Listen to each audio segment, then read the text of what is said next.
Morning guys, welcome sa RJ's Farm. Mulberry muna tayo ngayon.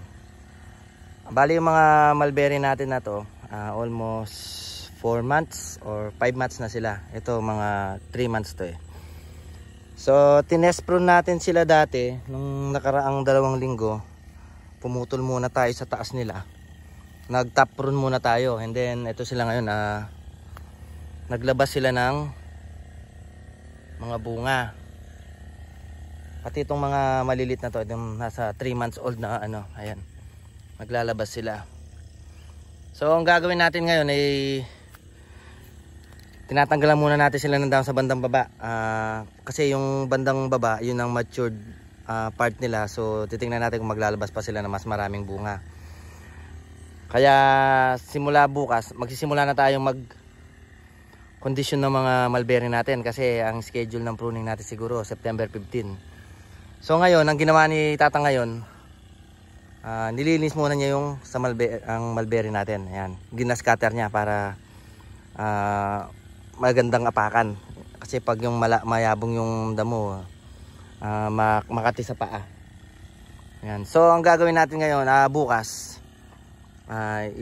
aabonohan na yung mga mulberry. Then after 1 week, pwede na nating i-prune yung 3 rodon, yung 50 na mulberry, 50 trees, para pagdating ng November magbubunga na sila itong mga to. Bali ito natapos siya nung August, last week of August natapos ang picking ng mga to. So by almost 1.5 months or 1 month ang pagitan, pwede na naman silang ulit i-prune. Ito ang mga to, itong 3. Ito daging nagbubunga na marami to, pinakauna. And then yung mapapansin nyo, itong pangalawang row na to, medyo mataas na siya. Ibababa natin ulit sila ng 5 feet para maabot ng mga nagpipik dito. Ayan. So ito siguro pag pinrun natin ito, marami na tayong makakakuha na tayo ng mga cuttings dito. Ayan, mga matured cuttings, brown cuttings para madaling tumubo. And then pag pala tayo, nagprune tayo, yung mga nagrarabit dito sa malapit sa atin, pwede silang pumunta rito para kunin yung mga dahon ng mulberry, kasi pinapakain din nila ng rabbit yan. Magandang pagkain na rabbit yan. So once na nag-post kami sa Facebook, sa page natin, welcome naman yung kukuha, yung mga may mga rabbit farming dito sa, hindi lang sa right, pati sa Karatig, Santa Ana, Mexico, ganyan. Open naman tayo kasi hindi naman natin ginagamit itong mga para mapakinabangan ng iba yung dahon.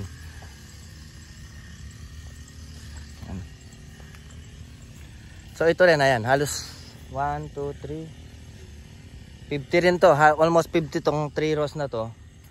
Ayan, nag top prune tayo. Top prune, ibig sabihin yung taas lang yung pinutol natin, hindi natin siya tinanggalan ng dahon. So ang top prune, ito, kaya makikita mo may brown siya na dito nang galing yung top prune natin. Ito. Dito tayo nag top prune na yan, ito yung brown na yan. So tapos naglabas siya bunga, tawag dyan top prune. Yung hindi natin siya tatanggalan lahat ng dahon, yung taas lang. Ayan sila, tinap prune natin to nung last 2 weeks. So ayan. At ang advantage din dahil na timingan na almost 1 week na mainit dito, ayan, yung mga bunga nila, yun lang napansin namin. Pag mainit, na timingan yung pagbunga nila ng mainit, malalaki yung bunga nila at matatamis. Hindi kagaya pag umulan, medyo maliliit. Bali yun ang feedback ng mga huling nag-picking dito, kasi nung huling picking dito, tag-ulan. So yung mga napansin din namin, yung mga bunga ng mulberry, maliliit sila. So hindi sila na-maximize. Dahil siguro sa ulan, tsaka ang mulberry kasi gusto talaga mainit din eh. Kaya mas marami silang, mas maliliit sila. Pero sana ito nakita natin, maano na siya, malalaki sila ngayon. Ayan. And then isang size Isa ring sign ng pwede na natin silang i-prune. Ay, nagdidilaw na rin sila dahil sa ano. Nag-automatic silang nagtatanggal din ng dahon. Kagaya nito, pag nandidilaw yan dahil sa ulan, ganun mo lang kung nalalaglag. Ito, ayun oh. Isang kalabit mo lang, nalalaglag sila. Ayun oh. So, ibig sabihin, kailangan i-prune na sila. Ayan. Ayan mga yun oh. Ayan. Kagaya nito, marami na tayong makukuha. Makakapagtubo na tayo ng marami doon. And then nag-prepare na rin pala kami ng mga, bago kami mag-prune, nag-prepare na rin kami ng mga, kumuha na ako ng ipa doon sa may kiskisan, sa may kono. 5 sako ata yun, para may pangtanim tayo, medium, yun ang gagamitin natin, yung ipa. Ayan no, almost 4 months to 5 months to. Ayan, kaya yung mga nagre-release kami ng cuttings or yung seedlings, almost 2 months lang namumunga na agad pag na-transfer sa lupa. Kaya sa paso, alaga lang. Ayan, marami sila. Yan, taas pa lang, wala pa yung baba kasi hindi pa na-prune. Kaya ang ginawa namin, sinubukan muna namin tanggalin dito sa ano. Kasi bata pa sila eh. Siguro mga sa susunod na pagkataas nila ng fruiting nila, yan, pwede na silang i-prune ng sabay-sabay. Ayan. So November siguro 50 uli yung mga 50 na trees ang pwede sa atin. Ito kasi balak namin i-canopy to, kaso yung naka-canopy siyang ganun sa, para pag dumaan ka parang tunnel. Kaso ang iniisip namin, pag ginawa mong naka-canopy to, yung pagbubunga naman niya ang mahirap. Hindi mo siya makukuha sa taas, tataas yung mga bunga niya. So sayang din yung mga bubunga niya. Tsaka hindi mo rin maiaabot, nasa taas siya. And then susubukan din natin yung isang uri ng pagpapabunga din, yung bending technique. Bending technique yung ano, binebend mo yung sanga niya, hindi mo siya pinuputol. So itatry din natin yan.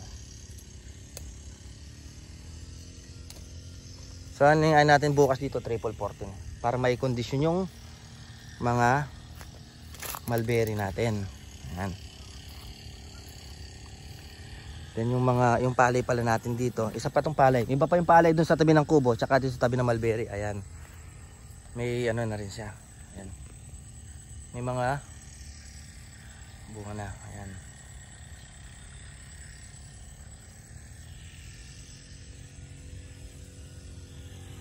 Kasi umulan, ano na naman, makulimlim.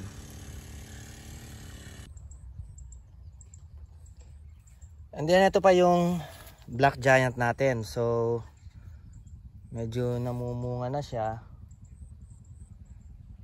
Tsaka medyo malit pa sila, or dahil siguro unang bunga pa lang nila to. Yan, so minomonitor pa rin natin sila. Ayun, pahinog na yung iba. Ayan. Ito marami siya. Lumalaki na sila. Ito pahinog na. And then yung ito, pag gumanda na to, pwede tayo mag-grap dun sa kabila para dadami yung black giant. And then ito yung malalaki. And then ito yung house turkey. Yan. Ito sila. Yan yung bunga nila. So pag malaki na yan, i-compare natin yung tatlong variety natin dito. Ito siya. Yan. Bali yung isa dito nalaglag na rin yung hinog, hindi natin nakuha. Ito pala yung pahinog. Kung mapapansin natin, yung wala siya masyadong balahibo or parang uod na sinasabi nila. Ayun yung berries niya. So hindi pa siya, first time din niya mamunga, hindi pa matured. Siguro second fruiting niya to, medyo maganda na yung mga, malalaki na yung mga bunga niya. So ayan siya, mataas na siya. Pero para napansin ko itong black giant tsaka yung house turkey, parang mabagal sila mag-matured, hindi kagaya ng mga Illinois. Ang bilis nilang mag-mature. 2 buwan, 3 buwan namumunga na. Ito inaabot na to ng 4 na buwan eh. Ayun, ito meron naman sa taas. Pataas ng pataas. So ito yung i-monitor natin. Then hopefully after next year or ilang buwan, makakapag-propagate na tayo ng ibang variety rito. So Illinois tsaka Austerky tsaka Black Giant. Tapos meron tayong unknown variety doon, dalawa galing yun talaga, galing Australia yun. Dala ni Kuya Rene galing siyang Australia, sa bahay nila kinuha niya. Pero hindi ko pa mapa-ID. Kasi nga ewan ko lang kung meron ba dito or rare ba siya or common dito sa mga nagmamalberry dito. So yun lang muna ang update sa ating farm.